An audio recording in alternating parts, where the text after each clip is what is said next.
Hi, I'm Noreen Wenjen, author of To Your Waitlist, an entrepreneurial guide for music teachers. And today I'm going to give you a few tips to consider as you transition from your virtual music lessons back to in-home studio lessons. I purchased this UV sterilization wand here, and before I use it I read the directions and it says to wear eye protection.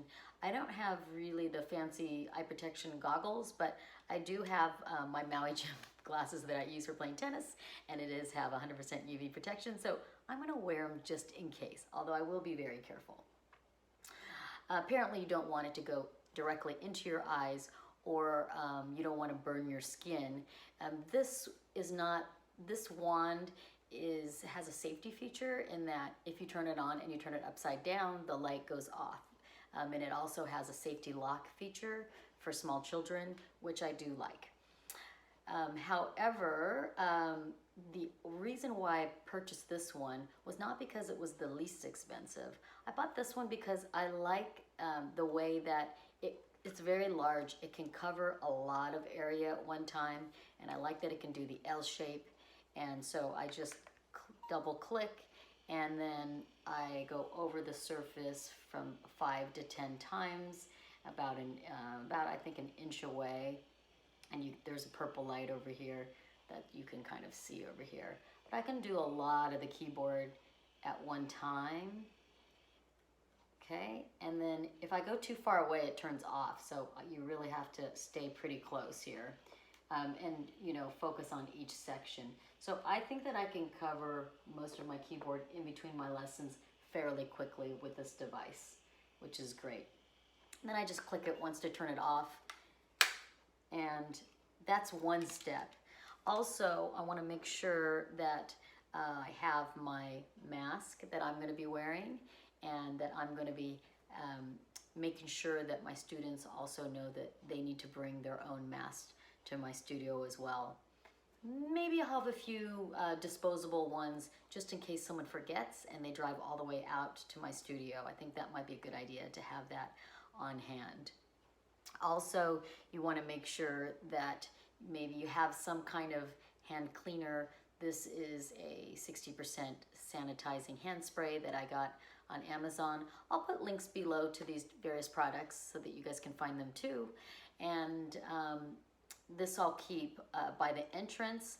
I'll also have some soap in my bathroom with some disposable paper towels instead of the regular towels, which it'll just keep it a little more separate and sanitized from the bathroom, since our family uses that bathroom as well.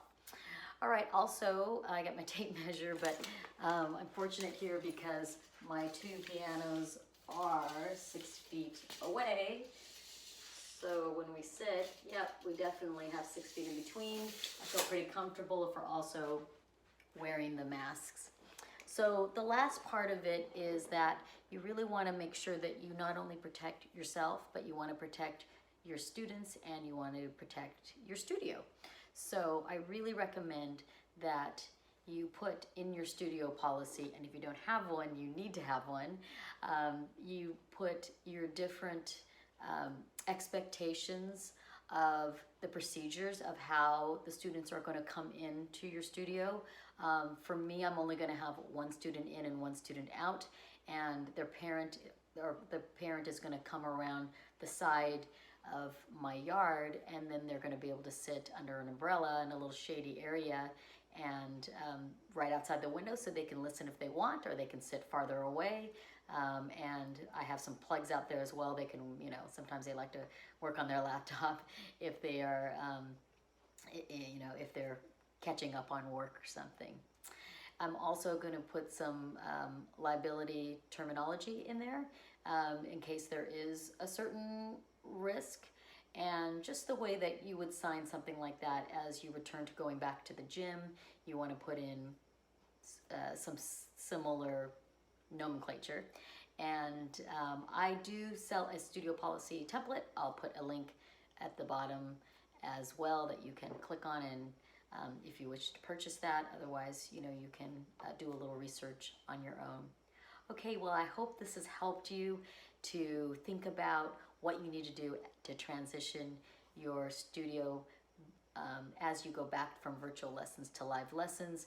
Be sure to check not only your county, but your city guidelines. But many of the businesses, the small businesses, are now going into phase 2, but it really depends on where you live. So you need to check, again, your city and your county to see if they are allowing non-essential small businesses to go back into business in a small one-on-one environment, usually with masks and 6 feet distancing.